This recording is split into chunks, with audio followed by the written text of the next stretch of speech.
के बारे में बताया। अब मैं इस वीडियो में आपको अकाउंट मास्टर के बारे में बताने जा रहा हूँ। हम ईआरपी में अकाउंट मास्टर को 3 पार्ट में क्लासिफाइड करते हैं। एक होता है डेटर्स मास्टर, जिसमें सारे के सारे कस्टमर को आप क्रिएट कर सकते हो। दूसरा होता है क्रेडिटर मास्टर, जिसमें आप आपके सप्लायर को क्रिएट करते हो। तीसरा होता है डीएल अकाउंट मास्टर, जिसमें आप अदर देन सप्लायर क्रेडिटर जो भी अकाउंट क्रिएट करते हो आप, चाहे वो रेवेन्यू रिलेटेड हो या एक्सपेंस रिलेटेड हो या एसेट रिलेटेड क्रिएट करते हो, बैंक हुआ, केस हुआ, वो सब डीएल अकाउंट मास्टर में क्रिएट कर सकते हो। यहाँ पर सबसे पहले मैं आपको डेटर्स मास्टर के बारे में बताता हूँ। ये डेटर्स मास्टर की स्क्रीन आती है। यहाँ पर पार्टी कोड का कॉन्सेप्ट ये होता है कि वो कस्टमाइजेशन पार्ट में आता है। आप चाहे तो पार्टी कोड सिस्टम खुद ऑटो जनरेटेड भी करके दे सकता है, अगर आप मैनेज करते हो तो। सेकंड थिंग कि आप खुद भी टाइप कर सकते हो। और थर्ड ये है कि आपको पार्टी कोड की रिक्वायर्ड ही नहीं है। ओके। अगर आप चाहते हो तो उस चीज से हम यहाँ पर कोडिंग होती है कि पार्टी कोड कैसे क्रिएट होता है। पार्टी का फर्स्ट नेम के फर्स्ट अगर आपने लिखा श्री रामा स्टोर, तो हम क्या करते हैं, श्री रामा स्टोर का SRS 3 कोड हो गए, उसके बाद कंटिन्यूस नंबर के बेस पे ऑटोमेटिकली क्रिएट करके देते हैं। ओके। या फिर खुद आप टाइप भी कर सकते हो पार्टी को। ओके। तो दोनों ही ऑप्शन अवेलेबल करते हैं। ठीक है। वो आप कैसा फॉलो करते हो आपके यहाँ पर सिस्टम, उसके बेस पे पार्टी कोड क्रिएट होता है। जब मैं इसको ऐड करता हूँ तो यहाँ पर मेरे पास 2 ऑप्शन आते हैं। संडे डेटर, ये पार्टी टाइप है। मैंने लास्ट वीडियो में भी बताया था कि पार्टी टाइप और अकाउंटिंग ग्रुप दोनों में डिफरेंस होता है। ओके। MIS पर्पस और प्रोग्रामिंग रिलेटेड के लिए हम पार्टी टाइप को सिलेक्शन करवाते हैं, और अकाउंटिंग ग्रुप यूजर पे डिपेंड करता है, वो जैसे चाहे वैसे करे। ठीक है। तो यहाँ पर मैं जो पार्टी टाइप सेलेक्ट करता हूँ वो हमारी प्रोग्रामिंग के लिए होता है कि हम जितनी भी MIS report other than accounting report आपको देंगे, उसका फिल्टरेशन करने के लिए हम पार्टी टाइप का कॉन्सेप्ट यूज करते हैं। ठीक है।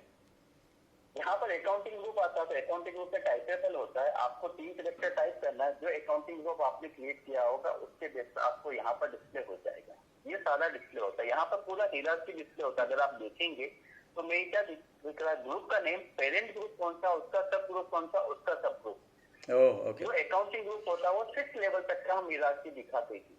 ठीक तो है। यहाँ पर मैंने चेक किया कि अब मैंने संडे डेटर्स लिया। अगर आप देखोगे तो Sunday debtors local for good, तो ये किसमें बना है, एसेट्स में मैंने करंट एसेट्स में मेरा अकाउंट रिसीवेबल में मैंने ये ग्रुप बनाया हुआ है संडे डेटर्स फॉर ओके और गुड एक्सपोर्ट। ठीक है। ये आप सेलेक्ट करेंगे यहाँ पर, ये आपका सेलेक्ट हो गया। अब यहाँ पर आपके पास पावर कोऑर्डिनेटर कौन है, ये पार्टी है, तो अपने यहाँ का कौन सा बंदा सेल्स का अकाउंटिंग रिलेटेड के लिए कौन सा बंदा रिस्पॉन्सिबल है, जो उससे सारा पेमेंट रिलेटेड के लिए फॉलो अप के लिए बात करने वाला है, वो यहाँ पर डिस्प्ले होता है। ये एड्रेस पार्ट हो गया। यहाँ पर हम उसका मल्टीपल एड्रेस रखते हैं। ये कॉन्टेक्ट में उससे कॉन्टेक्ट डिटेल होती है कि जो आप पर्सन से फॉलोइंग इंफॉर्मेशन के लिए आपको उससे किससे बात करनी है, आपका पेमेंट रिलेटेड किससे बात करनी है, वेंडर रिलेटेड किससे बात करनी है, वो यहाँ पर कॉन्टेक्ट टाइप में आपको डिस्प्ले होता है। उसके बेस पर आपको कॉन्टेक्ट। तो मेरा आपसे एक क्वेश्चन है। आपने यहाँ पर जैसे परचेज, सेल्स डिपार्टमेंट और ईमेल का फील्ड है, तो अगर हम लोग को अपना invoice, purchase order, sales order auto mail करना है तो हमको बार बार मेल आईडी डालना पड़ेगा कि ये डेटा से ऑटोमेटिक हो जाएगा?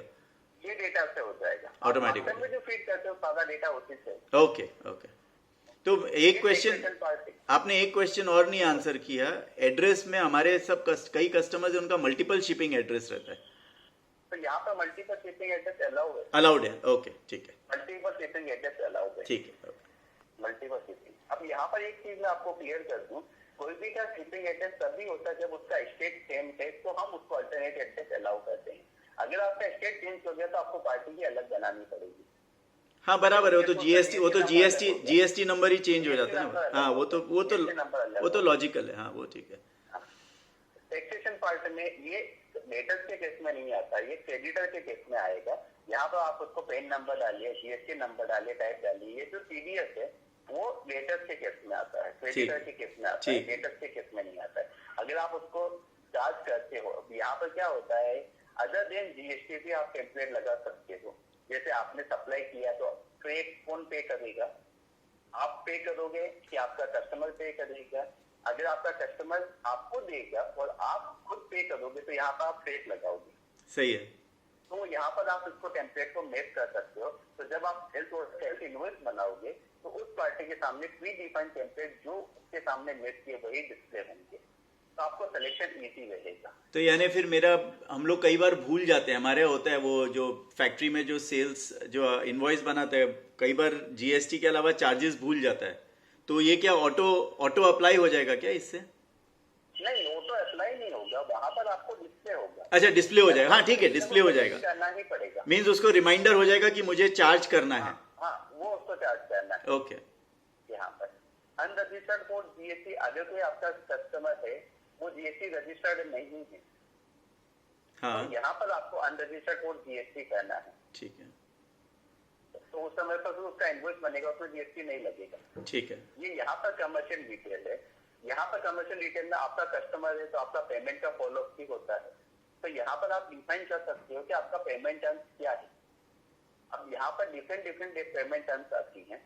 कोई कस्टमर को आप 7 दिन के बाद ही आपको पैसा लेना होता है और किसी से 30 दिन है, किसी का 90 दिन, तो उस केस से आप यहाँ पर डिफाइन कर सकते हो। जो आप डिफाइन करोगे इनवॉइस के बेस पे, जब आप इनवॉइस बनाओगे, यहाँ पर मैंने लिखा 60 डेज फ्रॉम इनवॉइस डेट। इसका मतलब क्या हो गया, मैं कस्टमर को जिस दिन इनवॉइस बनाऊंगा उसके 60 डेज के बाद वो मेरा बैलेंस आउटस्टैंडिंग हो जाएगा। ओके। 60 डेज के बाद उसका पैसा आना चाहिए, तो 60 डेज तक की लिमिट है मेरे पास। ओके।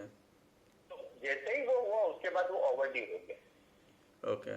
यहाँ पर एक और चीज देखेंगे आप, क्रेडिट लिमिट। मैं यहाँ पर क्रेडिट लिमिट भी सेट कर सकता हूँ। सपोज करो मेरा कस्टमर है, मेरे को पता है 5 लाख से ज्यादा अगर इसका आउटस्टैंडिंग हो जाएगा तो फिर ये दे नहीं पाएगा। हाँ। तो मैंने एक लिमिट सेट कर दी 5 लाख रुपीज।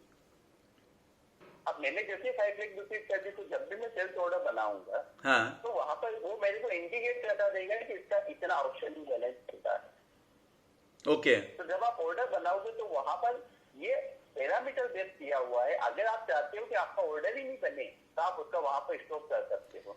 तो जैसे वो जाएगा वो मना कर देगा कि आपकी क्रेडिट लिमिट रीच हो चुकी है, आप नया ऑर्डर नहीं क्रिएट कर सकते। वाह वाह वाह। Okay okay.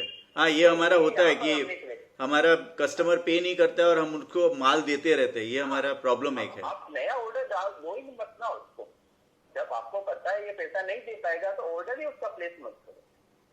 तो ये सब तो ये मैनेजमेंट एक बार मास्टर सेट कर देगा तो फिर पूरा ये आपने मास्टर में सेट कर दिया तो ऑर्डर बनाने वाले सेल्स पर्सन को भी कुछ नहीं करना पड़ेगा, वो ऑटोमेटिकली सिस्टम उसको वहां पे रोक देगा कि आप नहीं बना सकते। ठीक है। यहाँ पर एग्रीमेंट आता है, एग्रीमेंट में आपको जो उसके साथ डिटेल डॉक्यूमेंट आप कम्युनिकेट करते हो वो सब आप यहाँ पर अपलोड करके ठीक है। अकाउंट पार्ट में आता है यहाँ पर उसका पेई नेम। अगर ये पेई नेम किस केस में आता है, जब आप क्रेडिटर के केस में अगर आपको उसका लीगल नेम अलग है उसको पेमेंट किसी दूसरे अकाउंट में करना होता तो वो पेई नेम आता है। ठीक है। पेमेंट टाइप उसका पेमेंट आरटीजीएस होता है कि एनईएफटी होता है कि किस वे में आपको पेमेंट करना, तो डिफॉल्ट पेमेंट उसके बेस पे सेलेक्ट होकर के आता है। ठीक है। डायमेंशन रिक्वायर्ड है। हमारे फीचर्स एक फीचर ऐसा है कि जिसमें कि आपको अकाउंटिंग अलग वे में होती है, लेकिन रिपोर्टिंग पर्पस के लिए हमने कुछ पैरामीटर डिफाइन करके रख सकते हैं। जैसा आप डिफाइन करो उस वे पे, तो आपको जो एक्सपेंस होते हैं, जो आपका अदर देन कुछ परचेसिंग होती है, उसको आप क्लासिफाइड कर सकते हो। वो उसके लिए डायमेंशन, तो मैं जब आपको लेटर वीडियो में बताऊंगा तो डायमेंशन के बारे में पूरा बताऊंगा, तब मैं बताऊंगा कि डायमेंशन रिक्वायर्ड का क्या प्रॉफिट होता है। ओके। आपको यहाँ पर ये डिफाइन कर सकते हो कि किस अकाउंट में आपको डायमेंशन चाहिए या नहीं चाहिए। ये चीज देखिए, क्रेडिट फ्रॉम इनवॉइस डेट। अब 2 चीज होती है, कुछ ऐसे सप्लायर कस्टमर भी होते हैं जो आप बोलते हैं कि आपका इनवॉइस बन गया उससे आउटस्टैंडिंग नहीं होनी चाहिए। जब हमारा मटेरियल हमारी फैक्ट्री में आ जाएगा, जब हमारा जीआरएम बन जाएगा तो उसके बाद आउटस्टैंडिंग पे आपके पास आउटस्टैंडिंग होनी चाहिए। हाँ, हमारे कस्टमर्स ऐसे ही बोलते हैं, हमारे कस्टमर्स ऐसे ही बोलते हैं। आपने यहाँ पे सप्लाई किया, आपका इनवॉइस बन गया, लेकिन सामने वाली फैक्ट्री में 7 दिन के बाद पहुंचा, उनका जीआरएम तब बना, वो बोलते 7 दिन का नहीं, ये तो आपका मटेरियल तो अब मिला ना, आउटस्टैंडिंग में अब होना चाहिए। तो यहाँ पर ये ऑप्शन है कि आपको क्रेडिट फ्रॉम इनवॉइस डेट लेना है या फिर कस्टमर की जीआरएम डेट के ऊपर पिकअप करना है। जब आप क्रेडिट फ्रॉम इनवॉइस डेट लेते हो तो इसका मतलब आपने जिस दिन इनवॉइस कर दिया उसके बेस पे आउटस्टैंडिंग में खड़ा हो गया डॉक्यूमेंट। ओके लेकिन जब आपने ये टिक नहीं किया, इसका मतलब सामने वाले का जब DRN बनेगा वो आपको नोटिफाइड करेगा कि मेरे यहाँ पे DRN बन गया आपके इनवॉइस के सामने, तब उसकी डेट के बेस पे आपका आउटस्टैंडिंग में ड्यू आएगा। ठीक है ये यहाँ पर ये चीज होती है। ये अकाउंट बैलेंस में आपका बैलेंस डिस्प्ले होता है उस फैक्ट्री का। पर्टिकुलरली आप फैक्ट्री सेलेक्ट करोगे, जो भी फैक्ट्री है उसका ओपनिंग बैलेंस यहाँ पर आपके पास डिस्प्ले हो जाता है। ओपनिंग बैलेंस कितना था, उसका क्लोजिंग बैलेंस कितना है, और डेबिट क्रेडिट, तो सिर्फ ये डिस्प्ले पर्पस के लिए। अदरवाइज आपका जितने भी ट्रांजेक्शन होते रहते हैं बैलेंस ऑटोमेटिकली अपडेट होता रहता है। ओके ये अल्टरनेट एड्रेस होता है। अल्टरनेट एड्रेस आपके पास दो डिफॉल्ट एड्रेस होता है, इनवॉइस एड्रेस और शिपिंग एड्रेस। उसके अलावा आप अल्टरनेट एड्रेस भी क्रिएट कर सकते हो, इनवॉइस एड्रेस के बेस पर, शिपिंग एड्रेस के बेस पर, जहां पर आपका स्टेट और कंट्री कभी भी चेंज नहीं होता है, बाकी सब इंफॉर्मेशन चेंज हो जाती है। ठीक है। तो आप ये कर सकते हो कि आपने एक ऑर्डर बनाया, एक ऑर्डर में आपके पास मटेरियल आपको 10 लोकेशन पे सप्लाई करना है, तो आप जैसे इनवॉइस बनाओगे तो उसमें तो आप लोकेशन चेंज करते हो। ऑर्डर में एक ही डाल दिया आपने शिपिंग एड्रेस, ओके जब इनवॉइस बनाया तो आप वहां पे चेंज कर सकते हो। ओके ओके तो ये कस्टमर मास्टर होता है। सेम एसिटीज आपको इस वाले में क्रेडिटर मास्टर में भी सेम एसिटीज यही ऑप्शन होता है। वहां पर आपने डेटर्स क्रिएट किए, यहाँ पर आप क्रेडिटर्स क्रिएट करते हो। ये आपका ये परमिटेड फैक्ट्री क्या है?